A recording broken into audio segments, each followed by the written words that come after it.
Hey friends, if you encounter this issue where Windows 11 is plugged in, computer is plugged in, but you get the not charging notification, then try two solutions from the software end. If not, then consult a hardware technician. So, the first one is to update Windows.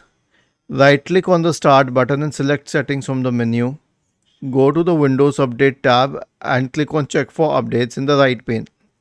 Let all of the updates get installed. The next one is to update the battery drivers. Search for Device Manager in the Windows search bar and open the Device Manager. Expand the list of batteries drivers. Right click on the first one and update the drivers. Right click on the second one and update drivers. Okay, this is how you can. This is what all you can do from the software end. Other than this, anything has to be done with the hardware itself. Was this helpful? If yes, then please subscribe to the channel. And if not, then let us know in the comment section of the video on how we could help you further. Thank you for watching this video and have a nice day.